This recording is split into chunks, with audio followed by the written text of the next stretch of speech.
Hi, everyone. My name is Natalie Yeadon. I'm the CEO and co-founder with Impetus Digital. At Impetus Digital, we have built some of the best-in-class asynchronous and synchronous virtual collaboration and communication tools partnered with our white glove services. We work with life science companies, pharma companies from across the globe over the past 14 years. We've helped them with everything from insight gathering through investigator and advisory boards, to virtual medical education, to also peer influence programs and everything in between, using our really interesting tools and then partnering it with our strategic consultation. But more importantly at Impetus, we really believe that everything starts with a great conversation. And from these big, hairy, audacious conversations with some of the leading edge thinkers, the digital provocateurs, and the healthcare thought leaders, is we can all work together to collectively and positively disrupt healthcare. So I'm super excited about having one of these great healthcare thought leaders at the table with me today. This is actually Dr. Joshua Liu. He's the CEO of a company called SeamlessMD. Dr. Joshua Liu leads the company's strategy, operations, and overall business roadmap. Dr. Liu is a triple entrepreneur. In fact, he was a physician that turned digital health entrepreneur.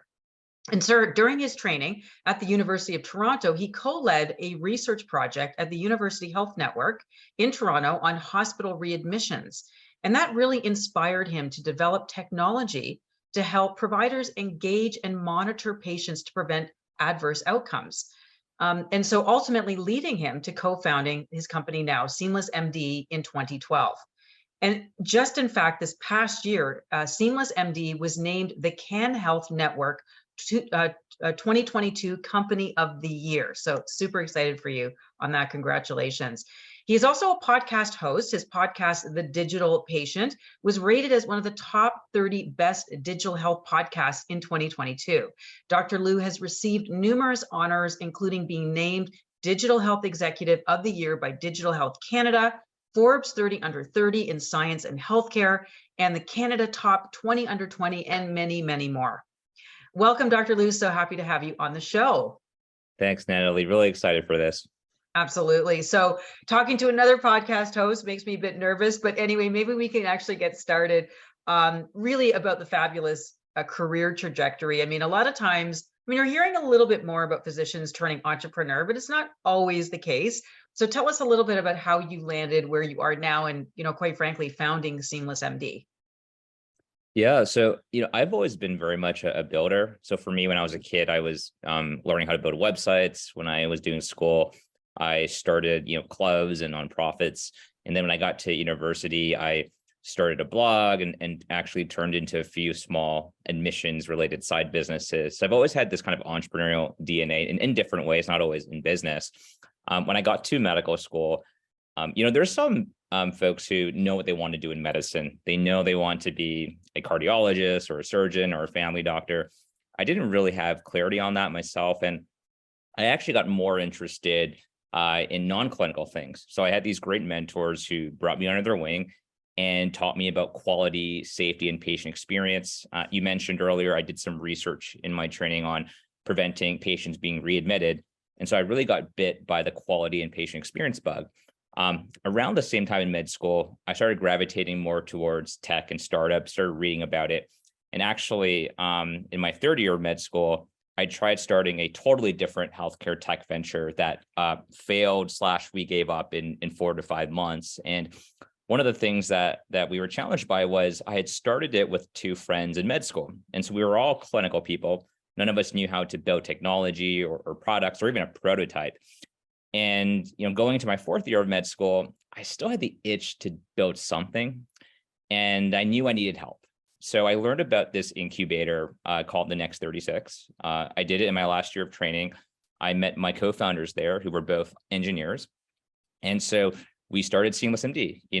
I brought to the table, hey, here's this problem I was researching on hospital readmissions. What if we could build technology to better support and monitor patients to prevent something like a readmission? And we said, hey, why not try to do that? So we launched SeamlessMD in my last year of med school. I graduated, got into residency, but never started it because we decided to go full-time on the business. And it's been my full-time gig ever since. That is a great story. I absolutely love that. Fantastic. And there's so many interesting problems to solve in healthcare, which is truly disruptable and at this the brink of some pretty exciting things, especially in Canada. So actually, let's talk a little bit about what Seamless MD is and what problems you're trying to solve. I'll start with the problem. So, imagine you're a patient going through a healthcare journey, whether it's a surgery, a cancer journey, or a maternity care journey. You're typically given lots of paper and verbal instructions, which as a patient, you forget, you lose, there's no day-to-day reinforcement. And so ultimately, it's really hard to follow. And on your healthcare team side, they often feel as if they're sending you into a black hole between your visits or after you leave the hospital, and they don't follow up with you in a few weeks. And in those few weeks, adverse things can happen. And so what we found was that, patients want to do, have better support and stay on track with their instructions, and providers need an easier way to manage and monitor how you're doing outside the four walls of the hospital so that we can, reduce time in hospital, prevent visits back to hospital, and save costs for the system. And so SeamlessMD brought to market what we call a digital care journey platform. And essentially, we guide patients step by step on their phone, their tablet, or computer through these healthcare journeys. And then we enable the care team to monitor patients across that journey, catch issues earlier. So I'll give you a quick example. So imagine you're going through a heart surgery. Instead of getting paper and verbal instructions, you get our application, and on your device, you're reminded leading up to your surgery, hey, it's time to stop your blood thinners a week before surgery. Hey, it's a day before surgery. It's time to do certain infection prevention protocols. So we keep you on track. After your surgery, we're prompting you every day with, hey, get up and move. Hey, here's a video on how to do your physiotherapy and rehab exercises so you recover properly and faster. And then, oh, by the way, when you're at home, check in with us. Tell us your symptoms, how you're feeling. Take photos of your incision after surgery. And all that data we're sending back to dashboards at the hospital so that your clinical team can get alerted. They can monitor all that data and maybe bring you in sooner or call you up if something is going on to course correct and intervene sooner. And through that effort, we've enabled hospitals and health systems to dramatically reduce length of stay in hospital, readmissions, cost, while driving up a much safer and better patient experience. Wow, that sounds absolutely phenomenal. Want to dig into that a little bit, sort of in a step-by-step manner. So when we are thinking, well, let's just take that patient journey that you just suggested around the cardiovascular surgery. It sounds to me like there's a series of components to the lead up, when the surgery is happening and then post. So as you're looking at a myriad of different institutions and also geographies, there could be a lot of individual and regional differences in what that care map looks like. My question is twofold. One is there a customization element to that care map, depending on the institution that's utilizing it? And B, is there an opportunity for a standardization of care maps by using an app like yours? It's a great question. And I'll start with the first on that. So what we found is that, yes, you definitely need to allow hospitals or clinical teams to customize the program because every organization does things slightly differently in that care journey. What we do find, though, is that there's a lot of commonality. And so actually, our team in-house develops these pre-built template care plans for a heart surgery or knee replacement or a cancer journey. And they develop that based on research of the latest guidelines and what's in the literature. And then they turn that evidence into these very patient-friendly interactive experiences. Now, when we take that to a client hospital or health system, they look at that template and they say, wow, like I love 80% of this, but 20% we have to tweak and configure because we do things slightly differently here.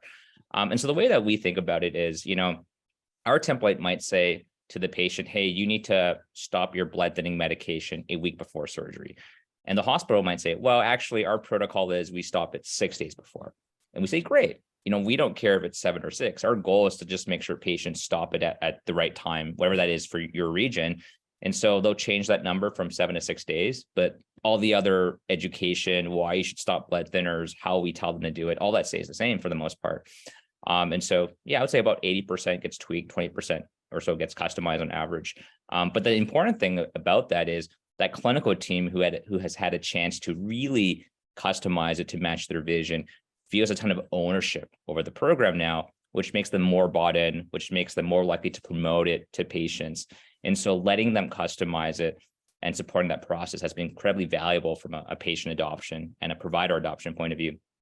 And then to your second question around standardization, I would say what's really neat is when we work with larger health systems, so think health systems with 10, 15, 20 hospitals, there's a big push from them to try and reduce variation in these care pathways and standardize them, because we know through the evidence that there are certain elements that are best practice that you do want to standardize in the patient journey, and that gets a better patient outcome. And so often, to your point, a lot of these hospitals or clinical teams are doing different pathways for the same type of patient journey, or let's say the same type of surgery, for example. And Seamless is often a vehicle that gets brought in to say, hey, everyone here wants to give this amazing digital patient experience to your population. We'll bring SeamlessMD in, but you have to all agree on the pathway that is being delivered if you want to get access to this platform. And so we're often a vehicle to just bring people around the table and say, hey, can we just agree on what's the best path for all our patients having the same journey? And then we help drive compliance to that evidence-based standardized path. You mentioned a really important word, and that is provider adoption. As some of us may know, in Canada, at least in Ontario, there is a mandate of trying to remove fax machines from physician offices within the next 5 years. In some geographies, that would be a bit laughable, but depending on others, they may be in the same place. So technology adoption can be slower in certain jurisdictions, in comparison to others. Tell us a little bit about some of the reticence on providers' sides and potentially what I call legacy frameworks that create a little bit of headwinds in terms of adopting something as cool as SeamlessMD. I love that question. And, when people ask me, how is SeamlessMD differentiated? And especially if you're getting that question from, an investor, right? In the tech world, there's often this hope that the company has some really fancy technology mode or differentiator, maybe some fancy AI but what I've found is in healthcare, technology is actually the relatively easy part. The really hard part is change management. And you've mentioned this, right? There's a lot of legacy, not only technology, but workflows and day-to-day that people don't like to change. And so actually the way SeamlessMD chooses to differentiate in the market isn't with some fancy technology piece. I'm really focused on how do we reduce friction to adoption of digital health solutions like ours?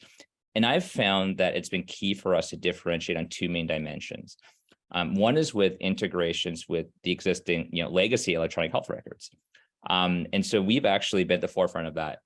We actually are the first and only solution in this space that has direct turnkey integrations with the big three electronic health records, Epic, Cerner, and Meditech.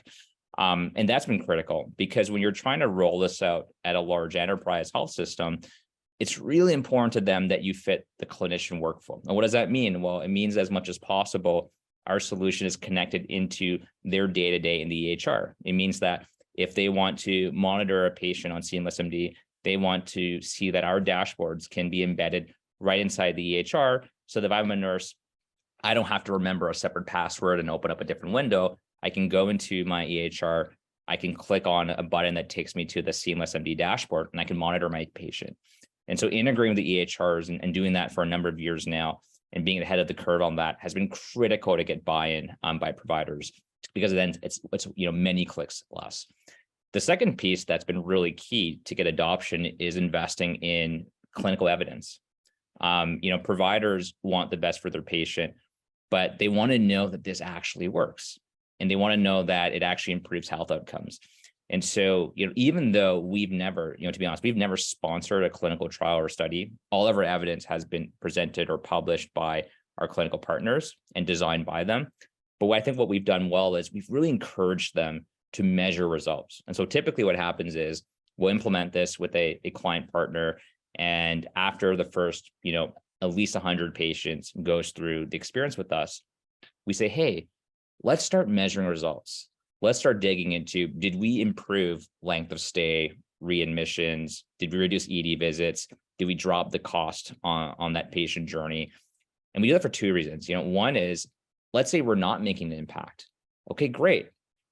Now we know, and let's start to look in, can we course correct how we've implemented this so that we can change the trajectory of that outcome for your organization with us?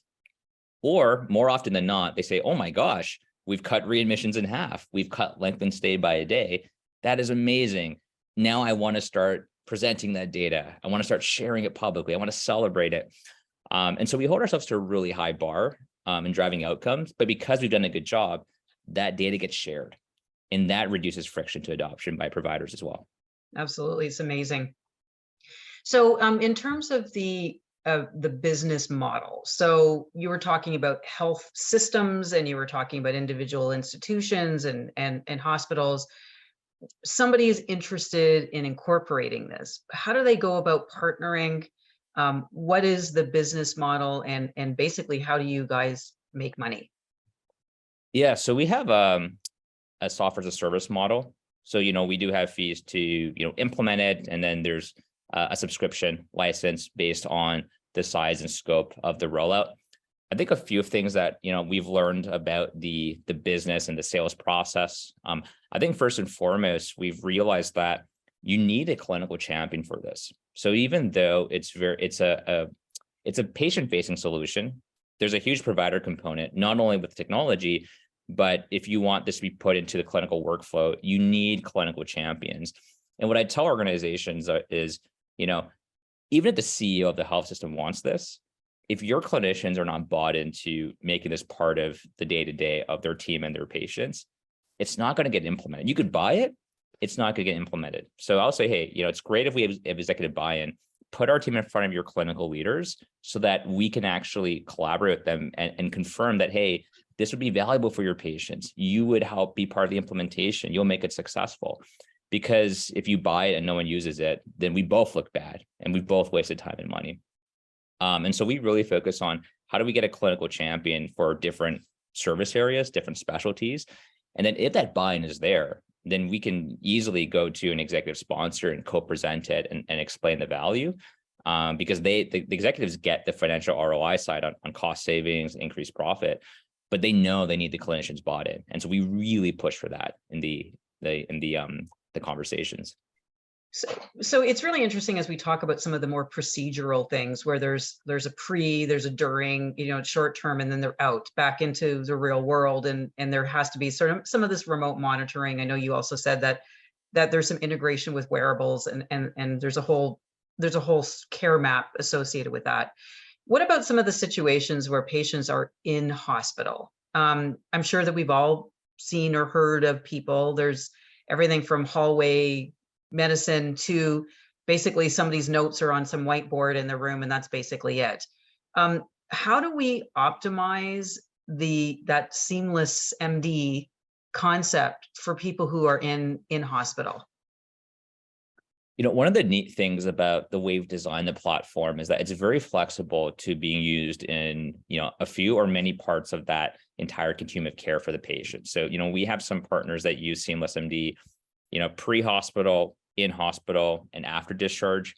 Some, if they're doing an emergency, let's say heart surgery, they're only using it at discharge because only then are you finding out the patient, is having a procedure done. But for the folks who are using it in hospital, typically what we're finding is they're trying to actually get patients following some of these recovery protocols in hospital. And this is very common for major high-risk surgeries. So imagine a major heart surgery, a major cancer surgery, things like that. While the patient is in hospital for anywhere from, let's say 3 to 7 days, typically they're being told, hey, you're supposed to get up on and walk 5 laps every day. You're supposed to get up and eat, your first day after surgery. We want you doing certain recovery exercises.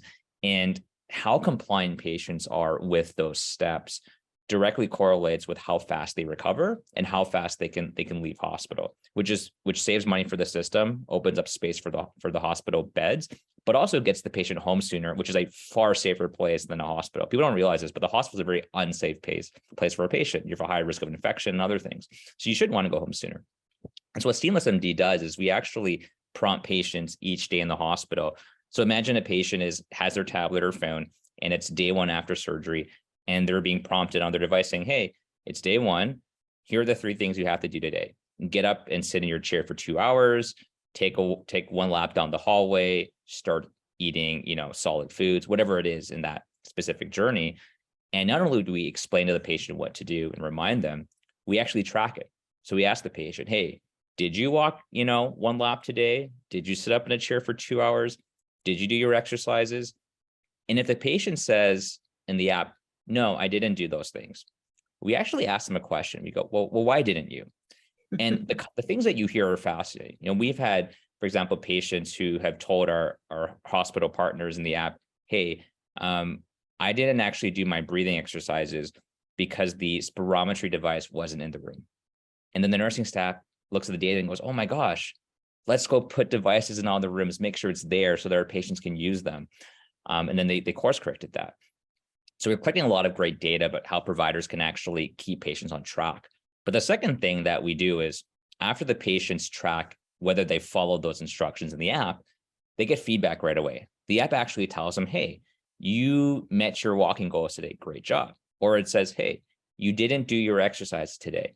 It's really important you do them so that you can get on track and recover faster. And what we found in our research is that when patients get that real-time feedback on, am I on track or am I off track? They are more motivated to get back on track so they can recover and go home sooner. And so that day-to-day reinforcement has been so powerful in the hospital inpatient experience. One of the missing links is also for the caregivers. I mean, I know a lot of times we hear about these patient portals.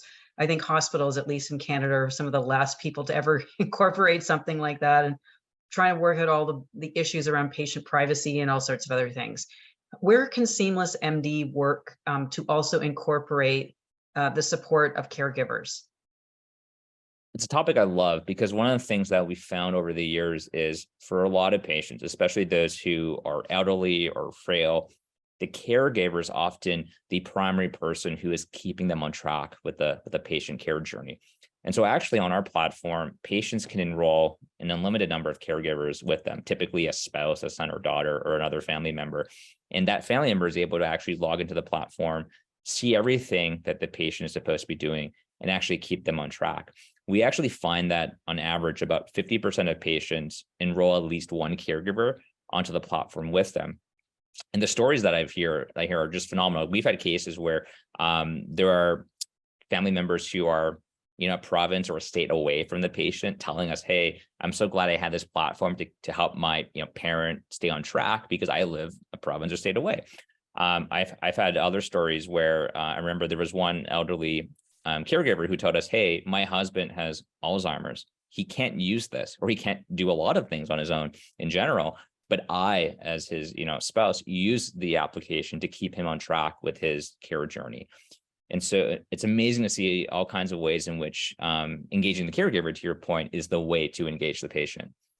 Absolutely. It's really, really interesting. So we have this opportunity to bring this across the board.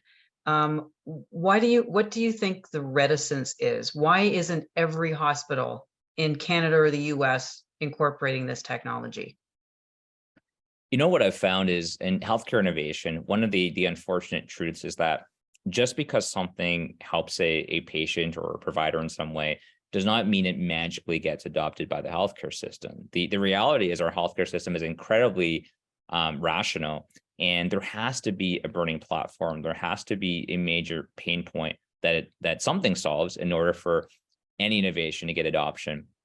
And so what we've found is that we've had to really align with, what are the key burning platforms right now related to quality, the patient experience or hospital operations, and how do we help solve those problems? So I'll give you an example. In Canada, we for many years were around, had lots of evidence that we developed largely in the US, to be honest, and actually didn't have much traction, prior to maybe, 3 or 4 years ago. And then when the pandemic happened, And sorry, I'll back up. Part of the challenge in Canada compared to the US historically was that Canada wasn't as progressive as the US on value-based care models and paying for performance and quality. There wasn't as much competition to improve the patient experience as there's in the US. So prior to, let's say, 2019, we were seeing way more adoption in the US because we could tie into those economic and quality incentives. But in Canada, that wasn't really the case. Now, when the pandemic happened with COVID, that created a massive backlog, particularly for surgery in Canada. And so all of a sudden, the government said, hey, we need innovative ways to safely get patients home sooner after their surgery, free up bed capacity, and increase throughput to cut the surgery backlog. And so all of a sudden, governments were telling hospitals, especially in Ontario, hey, here's funding to implement innovative digital health solutions that will help cut the surgery backlog. And so all of a sudden, we saw massive adoption in Ontario, where, before 2020, I think our adoption among the major hospitals was maybe 17%. Today, it's now about 64%, market share in the province of the major hospitals. And the solution, it's definitely better than a few years ago, but it wasn't so much better that all of a sudden, it worked. No, it was always working. But what was missing was this burning platform needed and motivation to get patients home safely and sooner to cut the backlog. And that dramatically increased adoption. And so I think we've learned you really have to align with, what's the burning platform of today and how do we help solve that? We have an interesting another burning platform. Now it's the post-pandemic era that we're in. And the whole point around healthcare, we saw that this, a few years ago was the time of the great resignation. A lot of people in healthcare left. There is less human resource in this space.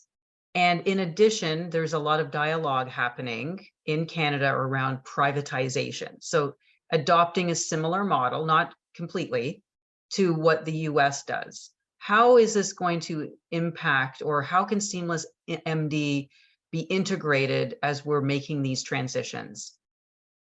Yeah, I think one of the things I think about is ultimately, how do we get, more efficiencies in the healthcare system? And, I tend to not wade in too much on the public versus private conversations, because to me, I tend to think about, well, these are all different tools to get to a better health outcome for patients and society. And so I focus more on how do we help the current system deliver better care for patients? And so actually, for example, I don't know if people realize this, but the government in different provinces and the health authorities and the ministries have actually been, contracting with various for-profit surgery centers over the last few years to do publicly funded surgeries to help reduce the backlog. And so that sort of public-private partnership has been happening in different ways, even in the last few years since the pandemic. And so, our interest would be, well, how do we help all these entities, whether it's a publicly funded hospital, whether it's a for-profit surgery center funded by public healthcare that's still doing surgery for patients here?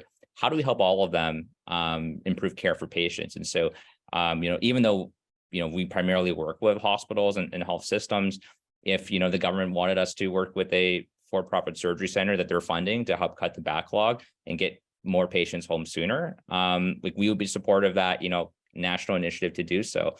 And so I think, the government and providers need to remain open-minded around, well, what are the different ways that we can take care of patients that still support the values of the Canada Health Act? And innovation, to your point, is a great tool to bring all that together. Tell us a little bit about partnerships. I know you mentioned a lot around, healthcare users specifically, but what about other interested stakeholders? I'm thinking about universities, public and private payers. What does that ecosystem look like, and how are they working with SeamlessMD? It's funny. So I would say, we don't, we primarily work directly with our hospital health system clients. I don't think we don't really work directly, I would say, so much with government or universities, unless it's through our health system partners as a conduit. I will say that we do try to participate in the broader ecosystem to help share our experience and learnings, which hopefully will help shape policy or other things that can move the country forward. So, for example, over the many years, I've been fortunate to be invited by government to sit on or sit in healthcare innovation roundtables across the country. And I'll tell you, one of the things that they often have asked me over the years is, hey, Josh, how do we get more adoption of healthcare innovation in the country? That's probably the number one question I've gotten at some of these government roundtables. And I tell them the same thing. I always tell them, the question isn't like, how do we get more healthcare innovation? It should be more about, well, how do we actually get the right economic incentives and reimbursement models in the healthcare system that get people delivering better health outcomes? If you get the incentives and the reimbursement structure right, the health system will pull the healthcare innovations that matter into the system to help meet the needs and the challenges created by those incentives. So, for example, I always tell government here, if the Canadian healthcare system could create more value-based care, pay for performance type reimbursement models or incentives to make us all care about delivering better outcomes, there's going to be an incentive for health systems to adopt innovative healthcare solutions and digital health that help them improve outcomes. And some of that could be SeamlessMD or not. To me, that doesn't really matter. To me, it's if we set the right incentives, we'll pull the right innovation to the system. SeamlessMD will have to evolve to meet those new needs. But that's healthy. And so I say focus less on just trying to adopt healthcare innovation for the sake of it. Focus on the right target, and the right innovation will get adopted. And that's the right way to build policy, in my opinion. It's a beautiful way of also doing some systematic or systems thinking in a really, really complex healthcare ecosystem. What about the patient in all of this? Longer term, what is the vision? Right now, it feels a little bit like a B2B. The patient kind of comes in, it's sort of in and out of the app. What about a longer term strategy with a relationship of the patient having with SeamlessMD? What could that look like?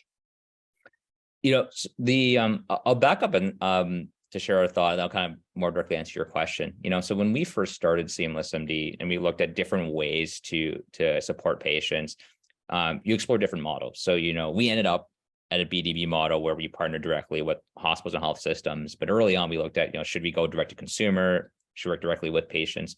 And we ultimately decided to work directly through the health system as our channel partner, because we wanted to make sure that patients could be connected to their healthcare provider through the platform. And we also needed to make sure patients could trust what they were getting from the platform. And we didn't want patients hearing one thing from our platform or one instruction from us and something different from their healthcare team, because that would create a patient safety risk. And so we decided early on that we wanted to work with the health system as a partner and as a conduit to helping patients so that we could facilitate that patient-provider relationship and make sure that all the information was vetted, accurate, and safe for patients. Now, that being said, as part of the broader vision, we envision Seamless long-term as a platform that can support the entire patient care continuum from birth to death. So right now, we've been very focused on how do we help the hospital and the health system extend its support outside the four walls of the hospital, typically. And so that means we've done a lot of surgery and acute care, maternity care, oncology, et cetera. But long-term, we want to get more into how do we support patients in primary care and home care.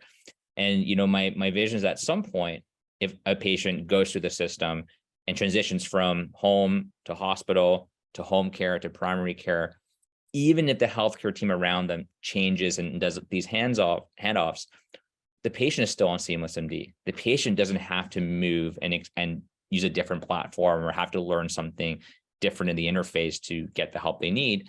They're all on Seamless. So I would say expect to see in the coming years that we continue to grow. We start working more and more with home care and community care and primary care and be that kind of safety net from birth to death for a patient. Do you see a vision where there's going to be like the super app in healthcare? I actually interviewed somebody recently, obviously the founder of Pocket Health, there's diagnostics, et cetera. Is there going to be a longer term play for interoperability, integrations, where there can be this possibility of this seamless experience from the customer standpoint, from the patient standpoint? It's a great question. And I think we're going to see this play in a couple of ways. And we see this play out, I think, more quickly right now in the US. So in the US, for example, you have health systems who are all trying to build their version of the digital front door, their version of a super app where a patient can access the patient portal and other services like SeamlessMD through connected to the patient portal, for example.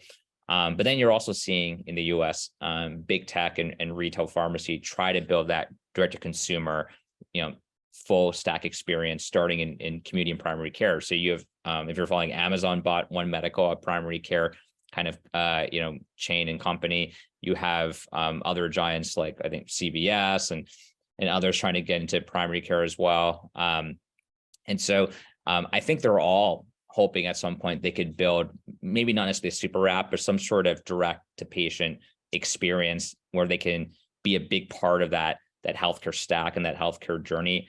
So it's hard to tell. Will there just be multiple players who can enable this? Will these players maybe stick to certain parts of the healthcare journey? Can there really be one super app, maybe not across the whole country, but in a certain region? My opinion tends to be that however this gets done, I really think that the healthcare system should not be kind of disconnected from that.